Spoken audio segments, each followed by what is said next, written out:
नमस्कार, जय हिंद। तो कैसे हैं आप लोग? ठीक होंगे आप लोग। चलिए, आज जो है मैं आपका हिंदी 2024 का जो मॉडल सेट का क्वेश्चन था बिहार बोर्ड द्वारा, है ना, उसका हम लोग आज क्या करेंगे, सॉल्यूशन करेंगे।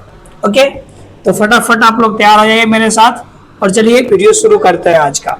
तब तक के लिए अगर आप लोगों ने मेरे वीडियो को सब्सक्राइब, मेरे चैनल को अगर सब्सक्राइब नहीं किया है तो सब्सक्राइब कर लीजिए, अगर लाइक नहीं किया है तो लाइक भी कर लीजिए। आइए, सबसे पहली बात अगर मैं बताऊं, ये ऑब्जेक्टिव्स है, सारा का सारा जो ऑब्जेक्टिव्स है वो ये ऑब्जेक्टिव्स है, जिसमें से कि आपको 100 प्रश्न रहेगा। कितने प्रश्न रहेंगे माय डियर? आप लोगों के लिए 100 क्वेश्चंस रहेंगे, है ना। प्रश्नों की संख्या कितनी रहेंगी?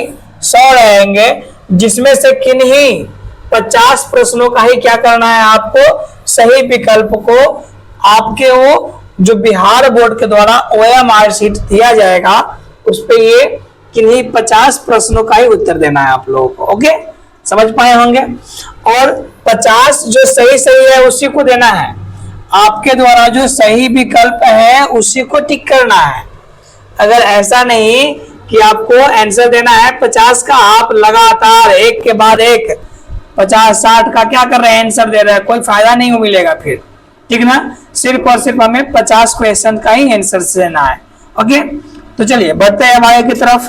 पहला नंबर क्वेश्चन देखिए क्या कह रहा है। क्वेश्चन कह रहा है पहला नंबर की, जाति पाति तोरक मंडल का वार्षिक सम्मेलन किस वर्ष हुआ था। अगर बात करिए क्वेश्चन की, तो ये आपके बाबा साहब भीमराव अंबेडकर के द्वारा लिखा गया जो चैप्टर है, फर्स्ट चैप्टर है आपके बुक का, उसी का ये क्या है, क्वेश्चन है। ओके, अगर बाबा साहब भीमराव अंबेडकर के बारे में ज्यादा बात करें तो उन्हें संविधान का जनक भी कहा जाता है, पिता भी कहा जाता है। और इनका जन्म की बात करें तो महू मध्य प्रदेश में हुआ था।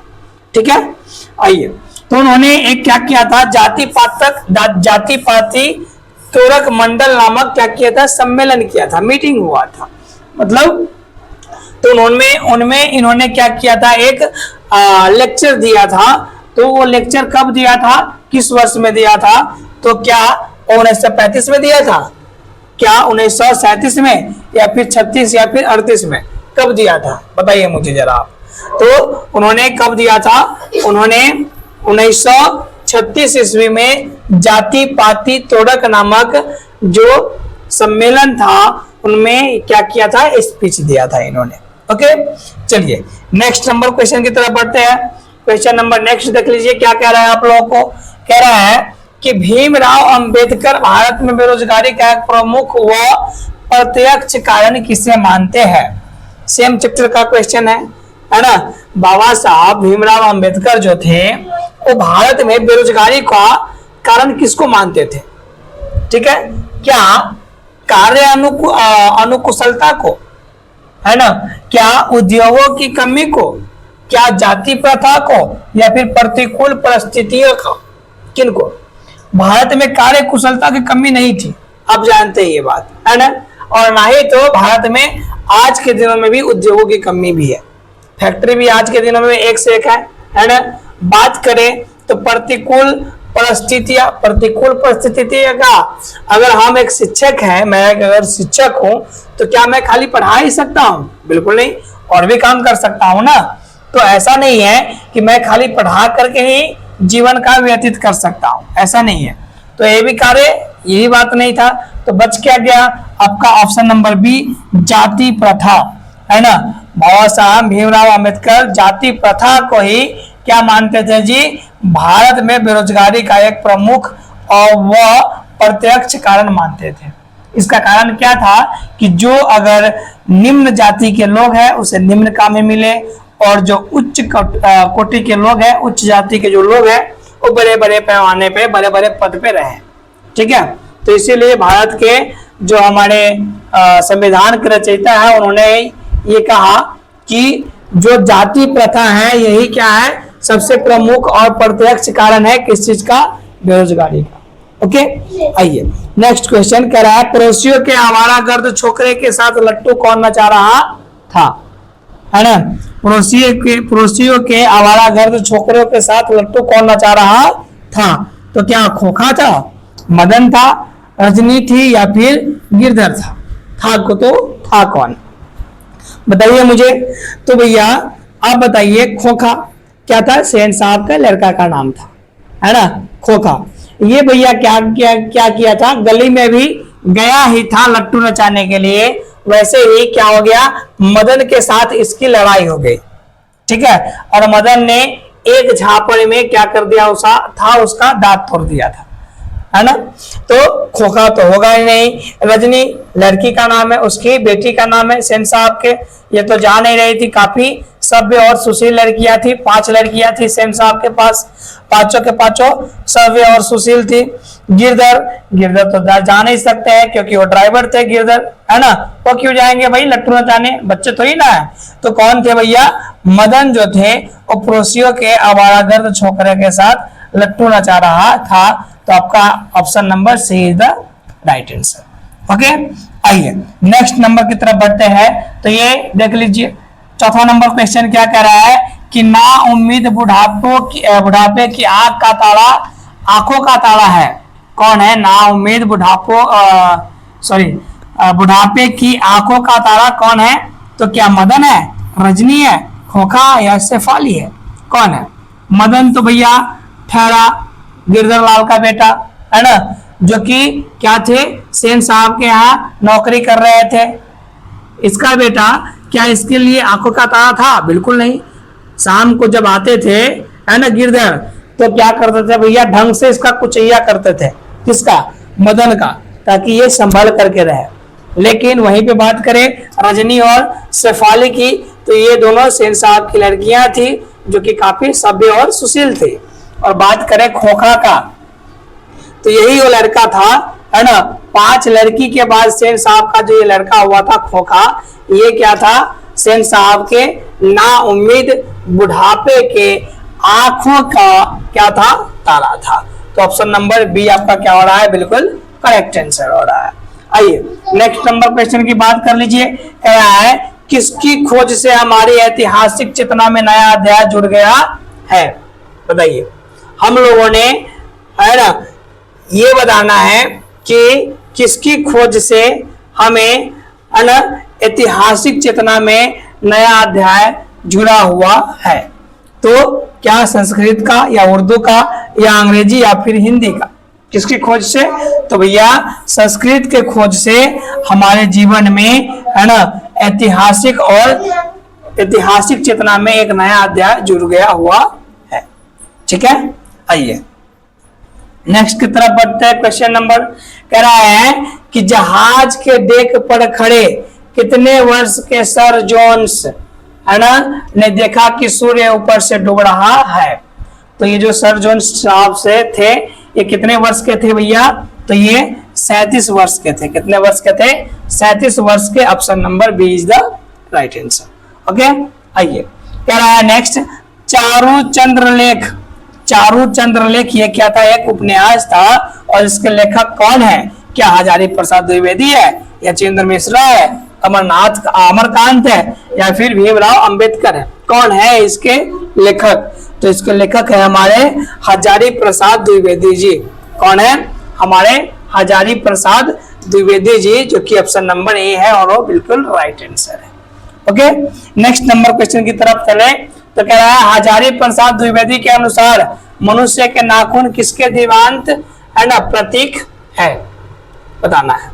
तो ये हजारी प्रसाद द्विवेदी साहब ने आपके 10th का हिंदी का एक पाठ लिखा था, जिसका नाम क्या था भैया? नाखून क्यों बढ़ते हैं, है ना। और ये इसके लेखक कौन थे? हजारी प्रसाद द्विवेदी। तो कह रहे हैं इनके अनुसार मनुष्य का जो नाखून है वो किसका जीवंत प्रतीक है? प्रतीक का मतलब चिन्ह किसका है? क्या मनुष्यता का? मनुष्यता है, हम मानव है। अच्छा, अगर अच्छा मानव है तो क्या हम नाखून बढ़ा करके रखेंगे? जी नहीं, बिल्कुल गलत।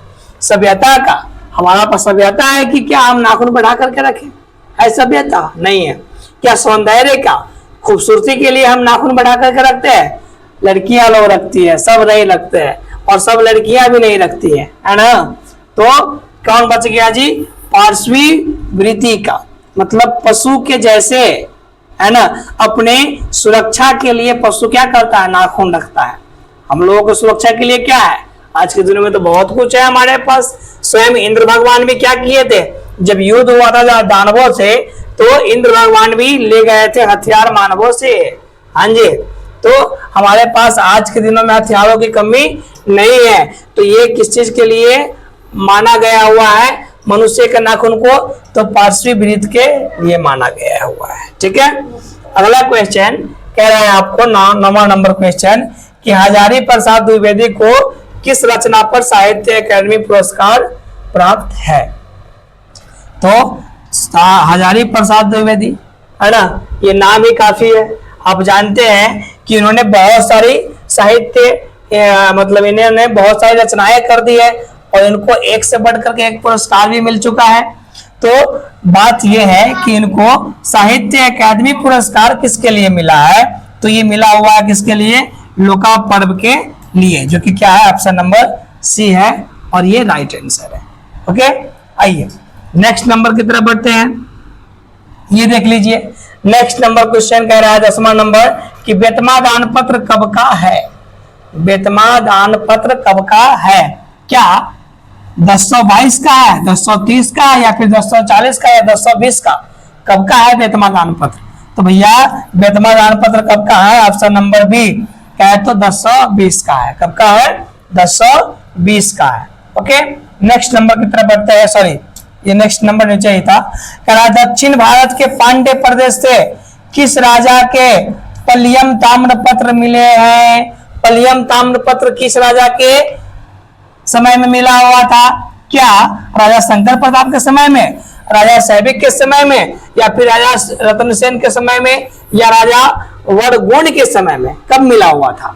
तो माय डियर, राजा रत्नसेन के समय में हमें पांड्य प्रदेश से क्या मिला हुआ है भैया, पल्लियम ताम्रपत्र मिला हुआ है और ऑप्शन बी नंबर क्या है, बिल्कुल आपका राइट आंसर है। नेक्स्ट की बात करें तो ये 12वां नंबर क्वेश्चन आ गया आपका, और ये 12वां नंबर क्वेश्चन क्या कह रहा है, कह रहा है कि 11 रुपए साड़ी के खूंट से निकाल कर यही चारपाई पर रखे, डॉट डॉट डॉट पर वे मिल नहीं रहे हैं, यह किसने कहा, है ना। बहादुर नामक आपका चैप्टर याद होगा ना जी। हाँ जी, तो बहादुर नामक जो चैप्टर था उसमें इनके रिश्तेदार लोग क्या किए थे, आए हुए थे इनके घर पे, और इनके घर पे बहादुर क्या कर रहा था, काम कर रहा था नौकर के रूप में। और इनकी जब ये रिश्तेदार आई तो उन्होंने चारपाई पे खूंट में से बांधा हुआ पैसा को निकाल करके रख दिया, और इन्होंने आरोप लगाया, है ना, किसके ऊपर, बहादुर के ऊपर, कि भैया तुमने मेरा पैसा चुरा लिया। तो ये पैसा रखा कौन था, तो भैया क्या लेखक की पत्नी, बहादुर की माँ, या फिर इनमें से कोई नहीं, या फिर रिश्तेदार की पत्नी, कौन रखा था भैया, तो रिश्तेदार की पत्नी। Option number B is the right answer. Okay, next number के पास आइए। क्या निर्मला ने किसे फटी पुरानी दरी दे दी। बहादुर चैप्टर का बात है ना भाई, किसको देंगे, लेखक को देंगे। लेखक को क्यों देंगे, पड़ोसी को नहीं, रिश्तेदार को नहीं, बहादुर को। हाँ जी बिल्कुल, किसको देंगे, ऑप्शन नंबर डी, बहादुर को ही दी थी निर्मला ने फटी पुरानी दरी, कहा कि बाबू जाओ इस पे सो जाओ। समझ गए जी। हाँ, आइए नेक्स्ट नंबर की बात कर लेते हैं। क्वेश्चन नंबर 14 का क्या कह रहा है कि अंग्रेज कवि टेनिसन ने किस लैटिन कवि पर कविता लिखी थी। अंग्रेजी कवि क्या नाम था इनका, टेनिसन, और इन्होंने लैटिन भाषा में, भाषा का नाम है जी हाँ लैटिन भाषा, है ना, और ये लैटिन भाषा में कविता लिखा था। तो किनके ऊपर, है ना, तो भैया वर्जिल्स के ऊपर, होरास के ऊपर, जुवेनल के ऊपर, या फिर ओविड के ऊपर, किसके ऊपर लिखा था, तो इन्होंने वर्जिल के ऊपर लिखा था। इनके ऊपर वर्जिल के ऊपर, और ऑप्शन नंबर ये आपका क्या हो रहा है, बिल्कुल करेक्ट आंसर हो रहा है। ओके, चलिए नेक्स्ट क्या कह रहा है, कह रहा है कि लेखक रामविलास शर्मा का जन्म किस वर्ष हुआ था। लेखक रामविलास शर्मा साहब का जन्म किस वर्ष हुआ था, बताइए। तो क्या 1911 में हुआ था, या 1913 में, या 14 में, या फिर 1912 में, कब हुआ था। जी हाँ, कब हुआ था, 1912 में हुआ था। लेखक रामविलास शर्मा का जन्म कब हुआ था, तो 1912 में हुआ था। ठीक है, आइए नेक्स्ट नंबर क्वेश्चन की तरफ बढ़ते हैं। कह रहा है कितने वर्ष की उम्र में बिरजू महाराज को संगीत नाटक के अकादमी अवार्ड मिला? जब बिरजू महाराज डांस कर रहे थे तो कितने वर्ष के थे वो, है ना? और डांस कर रहे थे तो कितने वर्ष के थे ये तो बात अलग है, लेकिन जब डांस कर रहे थे तो इनको क्या मिला? एक अवार्ड मिला, पुरस्कार मिला। और क्या? तो संगीत नाटक अकादमी पुरस्कार मिला। तो ये कितने वर्ष की उम्र में मिला? तो भैया ये कितने वर्ष की उम्र में मिले था? क्या वो 28 वर्ष की उम्र में थे, 30 वर्ष की उम्र में थे, 25 में थे या 27 में थे? तो ऑप्शन नंबर डी क्या है? तो 27 वर्ष के उम्र में इनको क्या मिला, है ना? पुरस्कार मिला। और इस पुरस्कार का नाम क्या है? संगीत नाटक अकादमी अवार्ड। ओके जी हाँ। कह रहा है अगला कि बिरजू महाराज कानपुर कितने साल रहे? जब बिरजू महाराज, है ना, दंगा हो गया हुआ था, है ना, तो बिरजू महाराज वहां से भागे भागे कहा गए थे? कानपुर। तो कानपुर कितने वर्ष रहे हैं ये पूछ रहे हैं। क्या 1-1.5 साल, 4-5 साल, 7-8 साल या फिर 2-2.5 साल? कितने साल रहे? तो ये भैया 2-2.5 साल रहे। कहा? कानपुर, अपने रिश्तेदार के पास। ठीक है, चलिए नेक्स्ट नंबर क्वेश्चन की तरफ बढ़ते हैं। क्वेश्चन नंबर 18 क्या कर रहा है? कह रहा है कि आंद्रे ब्रेता, है ना, और कौन? तो और रेने सा, है ना, पाल एलवर और कौन? ये दोनों मिल करके कितनी संयुक्त कविताएं आविन्यो में रहकर लिखी थी? आविन्यो में ये लोग रहे थे, है ना, तो ये सब मिलकर के कितने कविताएं लिखे हुए थे? क्या 15, क्या 32, क्या 30, क्या 12? कितनी कविताएं इन्होंने लिखा था, है ना? तो इन लोगों ने कितनी कविताएं लिखी थी भाई माय डियर? इन सब लोगों ने मिलकर के 30 कविताएं लिखे हुए थे। ठीक है जी हाँ। कह रहा है नेक्स्ट नंबर कि कौन ठंड से कांप रहा था? ठंड के मारे कौन कांप रहा था? क्या लेखक कांप रहे थे, माँ कांप रही थी, दीदी कांप रही थी, या संतू कांप रहे थे? कौन ठंड के मारे कांप रहा था? तो संतू जो है ना, बारिश में भीगा हुआ था, मछली हाथ में लिए हुआ था और ठंड के मारे कांप रहा था। दीदी क्या किया? उसका बाल वाल, है ना, संभाल करके, बाल संभालने के बाद उनका क्या कर दिया? कपड़ा पहना दिया और ठंड से कांप रहा था, जिसके कारण दीदी ने सब कुछ उसका क्या कर दिया? चेंज कर दिया। ठीक है, आइए नेक्स्ट नंबर की तरफ बढ़ते हैं। तो कह रहा है दीवार में एक खिड़की रहती थी, ये क्या है? तो ये एक उपन्यास है जिसके लेखक कौन है भाई? क्या हजारी प्रसाद द्विवेदी साहब है, नलिन विलोचन शर्मा साहब है, मैक्स मुलर है, या विनोद कुमार शुक्ल है? इनके लेखक कौन है? तो भैया आप मुझे कमेंट करके बताइए कौन है इनके लेखक। तो भैया मैं बता ही देता हूँ आप लोगों को कौन है इनका लेखक। तो विनोद कुमार शुक्ल इनका लेखक है, जिन्होंने ये एक उपन्यास है जिसका नाम है दीवार में एक खिड़की रहती थी, और इन्होंने ये उपन्यास लिखा है। ठीक है, आइए नेक्स्ट नंबर की बात करें, 21 नंबर। तो कह रहा है प्रख्यात शास्त्रीय गायिका गिरिजा देवी के जीवन, गिरिजा देवी धमाके के गिरिजा देवी, याद है ना जी? हाँ जी, के जीवन और संगीत साधन पर यतीन्द्र मिश्रा द्वारा लिखी गई पुस्तक निम्न में से कौन है? यतीन्द्र मिश्रा साहब ने क्या किया था? एक पुस्तक लिखा था जिसमें गिरिजा देवी का वर्णन किया था। तो पुस्तक कौन है? क्या नीरज है, देवप्रिया है, विरासत है, या फिर गिरिजा है? कौन पुस्तक था वो? तो पुस्तक कौन था? गिरिजा पुस्तक ही था। Option number B is the right answer. Next number देख लीजिए क्वेश्चन क्या कह रहा है। नेक्स्ट नंबर कह रहा है बिस्मिल्लाह खान, है ना, बिस्मिल्लाह खान, इसका बचपन का नाम क्या था? अमरुद्दीन। क्या नाम था? अमरुद्दीन इनके बचपन का नाम था। तो ये भैया बड़े शौकीन मिजाज के थे और ये उस जमाने में भी फिल्म देखा करते थे। ठीक है, तो फिल्म देखने के लिए कितना टिकट लगता था उस समय? 6 पैसा लगता था। टिकट का मूल्य था 6 पैसा। तो ये 6 पैसा लेते किन से थे? क्या मौसी से, मामू से, नानी से, मौसी से, या ये सबे से? किन से लेते थे? तो जी हाँ, ये जो है इन सबों से 6 पैसा लेकर के फिल्म देखने जाया करते थे, है ना। और फिल्म देखने के साथ साथ घी वाली पूरी खाते थे और मस्ती में फिल्म भी देखते थे। अगला कह रहा है कि शिक्षा और संस्कृति शीर्षक पाठ्य साहित्य की विद्या क्या है। तो भैया देखिए ना, शिक्षा की बात कर रहा है, तो शिक्षा कब मिलेगा आपको, जब आप शिक्षा शास्त्र कीजिएगा तब है ना। तो आपका आंसर क्या हो रहा है, ऑप्शन नंबर ए, शिक्षा शास्त्र। ठीक है, आइए नेक्स्ट नंबर की तरफ बढ़ते हैं। क्या कह रहा है कि हरिजन नामक ऐतिहासिक पत्र के रचनाकार का नाम क्या है। क्या यतीन्द्र मिश्रा है, अमरकांत है, गुणाकर मूल्य या महात्मा गांधी, कौन है।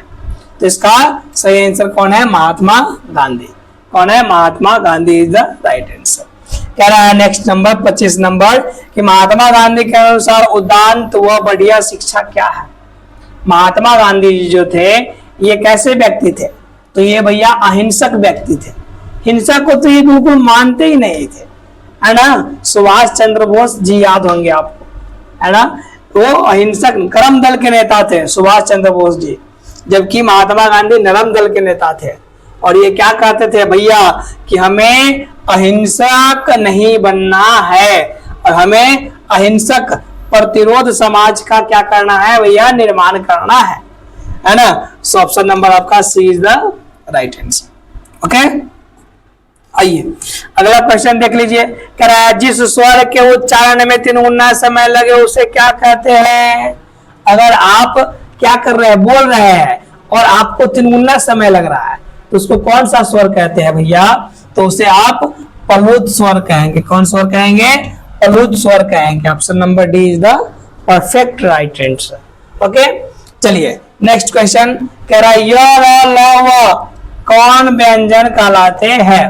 य र ल व कौन व्यंजन है, तो य र ल व कौन व्यंजन है आपका, क्या उसमें व्यंजन है, स्वर्ण व्यंजन, स्पर्श व्यंजन है, अघोष है या फिर अंतस्थ व्यंजन है, कौन व्यंजन है। तो आपका ऑप्शन नंबर कौन सा, डी, अंतस्थ व्यंजन is the right answer. Okay, चलिए नेक्स्ट नंबर के पास बढ़ते हैं। नेक्स्ट नंबर क्वेश्चन देखिए। कह रहा भ का उच्चारण स्थान क्या है। भ भ भ भ भ भ भ देखिए ना, कहां से निकल रहा है भ, बोलिए। और देखिए कहां से निकल रहा है, क्या कंठ से निकला भ, कहां से निकला, कंठ से कहां निकला, ओष्ठ से निकला, बिल्कुल नहीं। हाँ, तालु से निकला, बिल्कुल नहीं। मुर्दा से निकला, नहीं। कहां से निकला भैया, ये ओष्ठ से निकल रहा है। कहां से, ओष्ठ से। भ भ भ भ ओष्ठ से निकल रहा है ना। तो ऑप्शन नंबर आपका सी क्या हो रहा है, बिल्कुल राइट आंसर हो रहा है। कह रहा है अगला कि भाषा के कितने रूप हैं। भाषा के कितने रूप हैं, मतलब आप जो बोल रहे हो वो कितने तरीके से आप बोल के एक बात को अपना व्यक्त कर सकते हो। आप बताइए भाषा के कितने रूप है। तो भाषा के भैया क्या 1 रूप है, 2 रूप है या फिर 4 है या फिर 3 है, कितने हैं। तो भाषा के कितने रूप है, 3 रूप है। भाषा के कितने रूप है, 3 रूप है। पहला के बात करें तो मौखिक, पहला के बात करें तो क्या आ जाएगा, मौखिक। और दूसरा क्या आ जाएगा, लिखित। दूसरा क्या आ जाएगा, लिखित। मौखिक दूसरा आ जाएगा, लिखित। और तीसरा क्या आ जाएगा, सांकेतिक। क्या आ जाएगा, सांकेतिक भाषा। तीसरा क्या आ जाएगा, सांकेतिक भाषा। तो यही तीनों क्या है, भाषा का रूप है। तो option number C is the क्या है, राइट आंसर। ओके, नेक्स्ट कह रहा है नेपाल शब्द कौन संज्ञा है। क्या जातिवाचक है, पूरी जाति का समूह करवा रहा है, संबोधन करवा रहा है, नेपाल करवा रहा है, नहीं करवा रहा है। क्या भाववाचक संज्ञा है, हम इनके भाव में बह रहे हैं, नहीं बह रहे। क्या समूहवाचक है, ये भी नहीं है। तो क्या व्यक्तिवाचक है, हाँ बिल्कुल व्यक्तिवाचक है। किसी खास जाति के नाम, जगह के नाम या फिर किसी खास व्यक्ति को, नाम को क्या कहते हैं, व्यक्तिवाचक संज्ञा कहते हैं। और नेपाल क्या है, खास देश का नाम है, तो इसीलिए कौन सा संज्ञा होगा ये, तो व्यक्तिवाचक संज्ञा हो जाएगा। नेक्स्ट क्वेश्चन, संज्ञा के कितने भेद है, ले भैया 1 2 3 4 5 6 7 कितने भेद है बताइए। क्या 4 है, 6 है, 8 है या फिर 5, कितना है, तो संज्ञा का 5 भेद है। संज्ञा के कितने भेद है? 5 भेद है। जातिवाचक संज्ञा, भाववाचक संज्ञा, व्यक्तिवाचक संज्ञा, समूहवाचक संज्ञा और एक द्रववाचक संज्ञा। क्या होता है? एक द्रववाचक संज्ञा। द्रववाचक संज्ञा, ये 5 जो है संज्ञा का प्रकार है। कितना प्रकार है संज्ञा का? 5 प्रकार है। तो ऑप्शन नंबर बी आपका क्या हो रहा है? राइट आंसर हो रहा है। ओके, नेक्स्ट क्या कह रहा है कि मेरा कुत्ता है, मेरा एक कुत्ता है जो नेपाल से लाया गया है। मेरे पास एक कुत्ता है जो नेपाल से लाया गया हुआ है। तो यह किस सर्वनाम का उदाहरण है? क्या निश्चयवाचक का, प्रश्नवाचक का, निजवाचक का या संबंधवाचक का? तो क्या कर रहा है? संबंध बता रहा है। कहाँ का? नेपाल का। कि कहाँ से लाया है हमने? ये नेपाल से लाया है। तो आपका आंसर क्या हो जाएगा? बी नंबर, संबंधवाचक सर्वनाम। ठीक है, आइए नेक्स्ट नंबर क्या है? राष्ट्र का विशेषण। राष्ट्र हम लोग क्या कहते हैं? राष्ट्र। तो इसका विशेषण बनाइए। तो राष्ट्र का विशेषण क्या हो जाता है? क्या राष्ट्रीय होता है? क्या राष्ट्रीयत्व होता है? क्या राष्ट्रीय होता है या फिर क्या राष्ट्रीय होता है? कौन सा राष्ट्रीय होता है? आप जानते हैं राष्ट्र का विशेषण क्या होता है? राष्ट्रीय होता है। लेकिन कौन सा? तो भैया ऑप्शन नंबर आपका डी, क्या राष्ट्रीय नहीं। ऑप्शन नंबर बी आपका क्या हो जाएगा? बिल्कुल करेक्ट आंसर हो जाएगा। राष्ट्रीय ऐसे लिखते हैं, राष्ट्रीय, और यही आपका क्या हो जाएगा? बिल्कुल करेक्ट आंसर होगा। Option number B is the right answer. Next number की तरफ बढ़ते हैं, है ना। हम लोग लगभग आधे के पास आने वाले हैं, 34 नंबर क्वेश्चन के पास आने वाले हैं, और उम्मीद है कि आप लोग समझ भी पा रहे होंगे सारे के सारे क्वेश्चंस का आंसर्स भी। अब आप लोगों से एक रिक्वेस्ट करना चाहूंगा कि अगर हमारे वीडियो को आप लोग, है ना, अच्छे से देख पा रहे हैं, अच्छा अगर लग रहा है तो एक लाइक कर दीजिए और दोस्तों में शेयर भी कर दीजिए। सब्सक्राइब नहीं किए हुए तो कर लीजिए ना। क्या जा रहा है? कुछ जा रहा है? बताइए, नहीं जा रहा है। आइए नेक्स्ट नंबर क्वेश्चन क्या कह रहा है आपको कि पर्वत, पर्वत शब्द का विशेषण क्या होगा? तो पर्वत का क्या होगा? तो क्या पर्वतीय होगा? पर्वतीय होगा? क्या पर्वत होगा या पर्वतीय होगा या फिर पर्वतीय होगा? कौन होगा? क्या डी या फिर क्या सी? ऑप्शन नंबर कितना हो जाएगा आपका? बताइए। दोनों पर्वतीय ही है, ये भी और ये भी। और पर्वत का विशेषण शब्द क्या होता है? पर्वतीय ही होता है। क्या ये होगा या फिर ये होगा? ये दोनों में से कौन हो जाएगा? तो आपका option number C is the बिल्कुल राइट आंसर। तो में दीर्घिकार होता है और यही क्या हो जाएगा? आपका करेक्ट आंसर हो जाएगा। ठीक है, आइए 35 नंबर की तरफ बढ़ते हैं। कह रहा जिस भी कार्य शब्द से एक पदार्थ या एक व्यक्ति का बोध होता है उसे क्या कहते हैं? भैया एक पदार्थ की बात कर रहा है, तो बताइए ना। बहुवचन होगा? बिल्कुल नहीं होगा। द्विवचन ना हो कहला, इनमें से कोई नहीं, बिल्कुल ना। तो कौन? एक वचन इज राइट आंसर। कौन हो जाएगा भाई? एक वचन। एक वचन वाले को हम क्या कहते हैं? है ना, विकारी शब्द। आइए कह रहे हैं आंसू शब्द का स्त्रीलिंग क्या है? सॉरी, आंसू शब्द कौन लिंग है? आंसू शब्द कौन लिंग है? क्या आंसू स्त्रीलिंग है, उभयलिंग है, पुल्लिंग है, या इनमें से कोई नहीं है? सबसे पहले आपको हिंदी में लिंग दो ही बताया जाएगा, एक पुल्लिंग और दूसरा स्त्रीलिंग। आपका उभयलिंग ये इसमें है ही नहीं। हिंदी में उभयलिंग के बारे में हमें पढ़ना ही नहीं है। हमें किसके बारे में पढ़ना है? स्त्रीलिंग और पुल्लिंग के बारे में। तो आंसू के बारे में बताइए कौन सा लिंग है? तो आंसू कौन सा लिंग है आपका? स्त्रीलिंग। कौन सा लिंग है? स्त्रीलिंग। कहते हैं ना आंसू बह रही है, आंख पोंछ लो ना। जी हाँ, तो कब पूछिएगा आप? स्त्रीलिंग शब्द होगा आंसू। ठीक है, कह रहा है चित्र शब्द कौन सा लिंग है? क्या स्त्रीलिंग है या पुल्लिंग है? ये दोनों तो होगा ही नहीं। होगा? बिल्कुल नहीं होगा। तो या तो ये नहीं तो ये, तो कौन? तो ऑप्शन नंबर सी क्या हो जाएगा? चित्र पुल्लिंग शब्द है। कैसे शब्द है? पुल्लिंग। और ऑप्शन नंबर आपका सी क्या हो रहा है? बिल्कुल करेक्ट आंसर हो रहा है।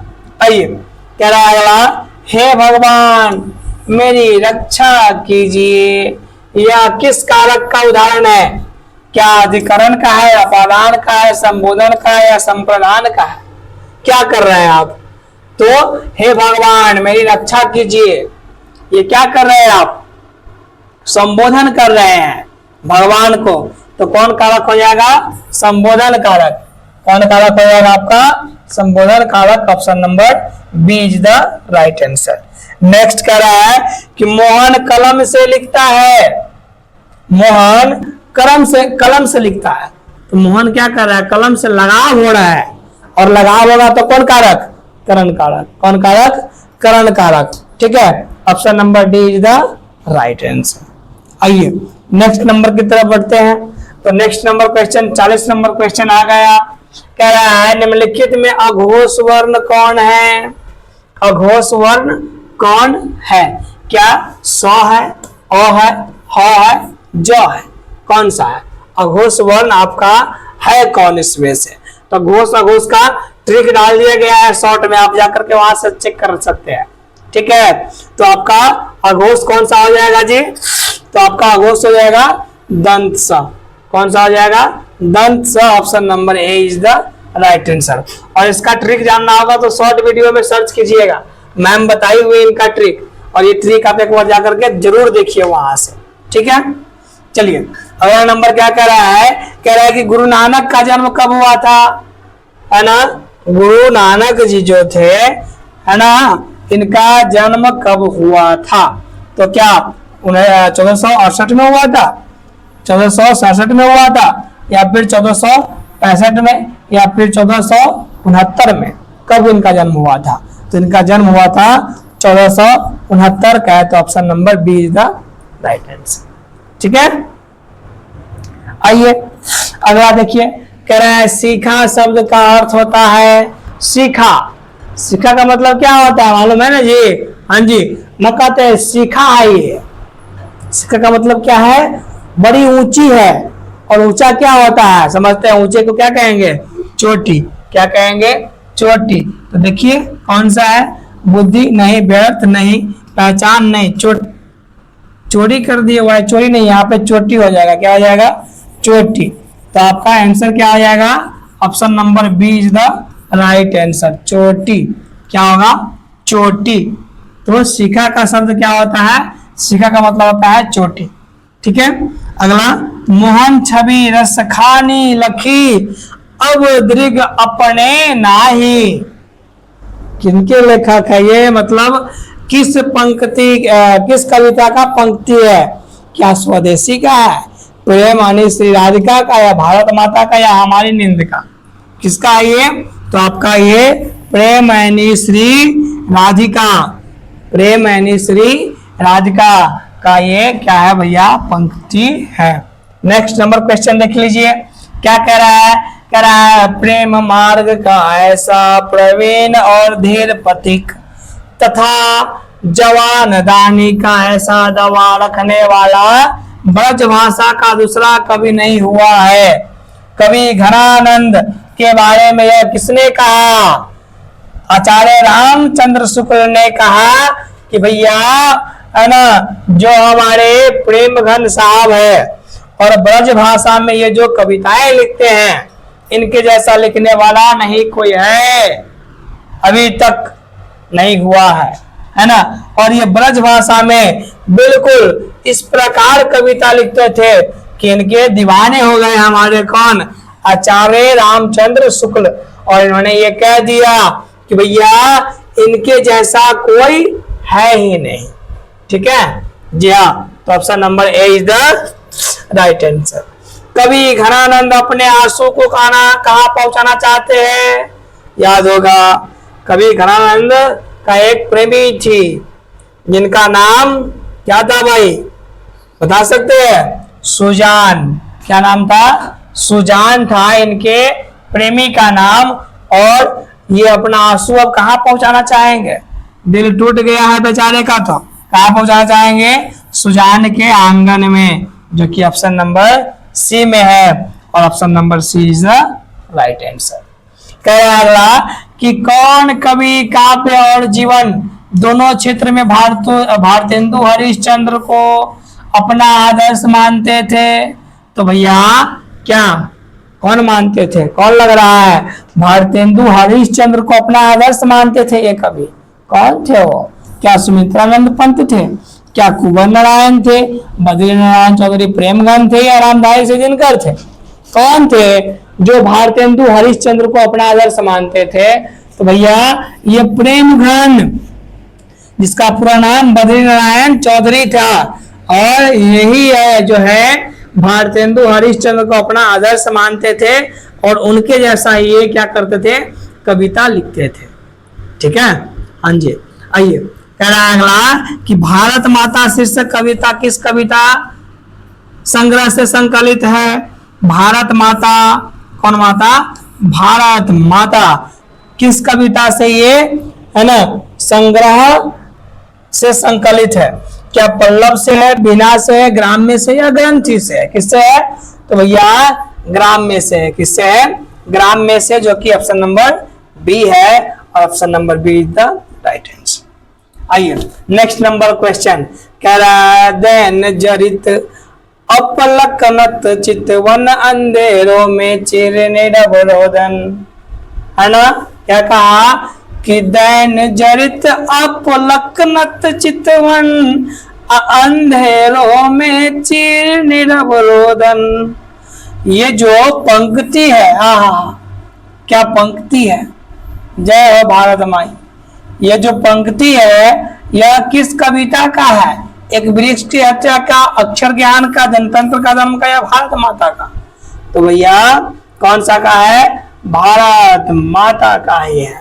किसका है? भारत माता का है। और भारत माता क्या है? अपने ही घर में प्रवासिनी सी महसूस कर रही है, और ये भारत माता का ही क्या है भैया, है ना, पंक्ति है। और यही कह रही है कि दैन्य जरित अपलक मनत चितवन अंधेरों में चिर निरवरोदन। जब अंधेरा होता है तो आप सुनते हैं क्या कि बलात्कार हो गया फलाने का। तो ये भारत माता भी जान रही है ये बात को, और ये भारत माता का ही क्या है, पंक्ति है। कह रहा है परशुराम की प्रतीक्षा की किसकी रचना है? परशुराम जी के बारे में है ना लिखे हुए थे। कौन लिखे हुए थे? है ना, परशुराम की प्रतीक्षा। तो क्या सुमित्रानंद पंडित थे? कुंवर नारायण सिंह थे? नहीं। क्या अनामिका थी? भाई पता नहीं। क्या रामधारी सिंह दिनकर थे? देख लीजिए कौन थे। तो भैया रामधारी सिंह दिनकर साहब जो थे, इन्होंने ही क्या लिखा था? परशुराम की प्रतीक्षा। ठीक है, परशुराम की प्रतीक्षा वाली जो बात थी यही लिखे थे। कह रहा है दोराह समय के रथ का घर घर नाद सुनो, सिंहासन खाली करो कि जनता आती है। हाँ जी, किसका है जरा बताइए। कह रहा है यह पंक्ति शीर्षक कविता की है कौन सी? क्या भारत माता का है, क्या जनतंत्र का जन्म का है, क्या स्वदेशी का है, या अक्षर ज्ञान का है? बताइए मुझे कौन सा है जनाब। ऑप्शन नंबर सी, जनतंत्र का जन्म। किसका जन्म? जनतंत्र का जन्म नामक जो कविता है, जनतंत्र का जन्म नामक जो कविता है, जिनको लेखक कौन थे? रामधारी सिंह दिनकर। लेखक कौन? रामधारी सिंह दिनकर। और इन्होंने ही इस कविता को लिखा हुआ है। अगला कह रहा है 51 नंबर, हम लोगों ने हाफ सेंचुरी पूरा कर लिया, अर्ध शतक पूरा कर लिया है, बस शतक लगाने की बारी है। आइए तो 51 नंबर की तरफ बढ़ते हैं, और क्या कह रहा है कि हिरोशिमा शीर्षक कहानी किस कविता संग्रह से संकलित है? हिरोशिमा, है ना, याद होगा जापान का ये क्या है, जगह है हिरोशिमा, जहां पे अमेरिका ने पहली बार परमाणु बम फोड़ा था। कौन सा बम? परमाणु बम। और ये पूरा का पूरा जापान सहम करके रह गया था। तो ये जो हिरोशिमा नामक कहानी है किस कविता संग्रह से संकलित है? तो भैया ये आपका ऑप्शन नंबर ए कहे तो सदा नीरा जो कविता संग्रह है इसी से संकलित है। आइए 52 नंबर क्वेश्चन की तरफ बढ़ते हैं। क्या कह रहा है? सचिदानंद हीरानंद बातसयान अज्ञे, ये पूरा भैया नाम है इनका, क्या नाम है? सचिदानंद हीरानंद बातसयान और अज्ञे की कविता निम्न में से कौन है? ये कौन कविता लिखे हुए थे? बताइए। क्या लौट कर आऊंगा फिर, मेरे बिना तुम प्रभु, हिरोशिमा या हमारी नींद, कौन लिखे थे ये कविता? तो ये कौन कविता लिखे थे? तो भैया ये लौट कर आऊंगा फिर, लौट कर आऊंगा फिर नामक कविता लिखे हुए थे, जो कि ऑप्शन नंबर कहाँ पे है? ए पर है। कहाँ पे है? ऑप्शन नंबर ए पर है। नहीं नहीं नहीं, इसी का तो लिखा हुआ था, सॉरी, हिरोशिमा में लिखा हुआ था। किसमें? हिरोशिमा। अज्ञे के लेखक कौन है? अज्ञे जो है लेखक किनके? हिरोशिमा का। गलत हो गया, गलत हो गया। ऑप्शन नंबर डी क्या हो रहा है आपका? बिल्कुल राइट हो रहा है, हिरोशिमा। किनके लेखक थे ये? हिरोशिमा के लेखक थे। Option number D. अगला कह रहा है कि आत्मजयी नामक प्रबंध काव्य किसकी रचना था?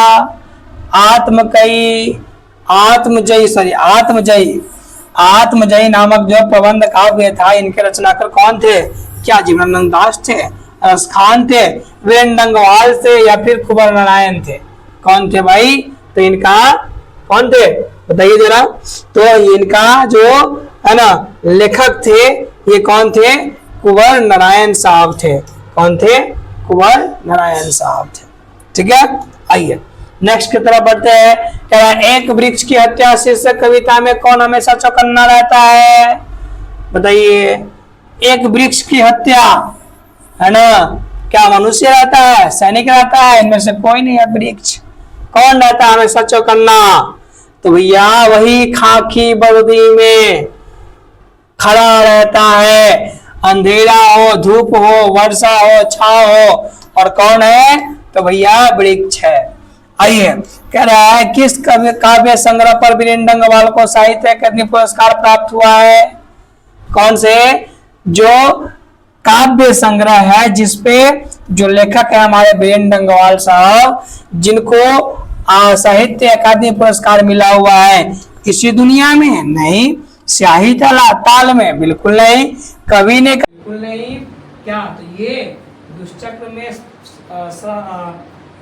श्रेष्ठता, जी हाँ, तो ये ऑप्शन नंबर डी आपका क्या है? बिल्कुल राइट आंसर है, जो कि क्या है? दुष्चक्र में श्रेष्ठता। चलिए, कह रहा है अगला 56 नंबर, वीरेंद्र डंगवाल के अनुसार हमारे नींद में क्या चलता रहता है? क्या आसमान चलता रहता है? बताइए। इनमें से कोई नहीं चलता है, या फिर जीवन व्यापार, या फिर धरती, क्या चलता रहता है हमेशा? आप बताइएगा, है ना। क्या चलता रहता है जी? धरती जो है हमेशा चलता रहता है, चाहे आप सोइए जगिए, उससे कोई मतलब नहीं है। ये धरती माँ हमेशा चलती रहती है। ठीक है, समझ पाए? ओके, चलिए। माइक छूट गया हुआ है, अभी छूट गया। बाने के बराबर पुलिस छूटा। होती कुछ रानी कनेक्ट करना होती वो काला के लिए बोलना पड़ेगा। ये मेरे को बोलना पड़ेगा।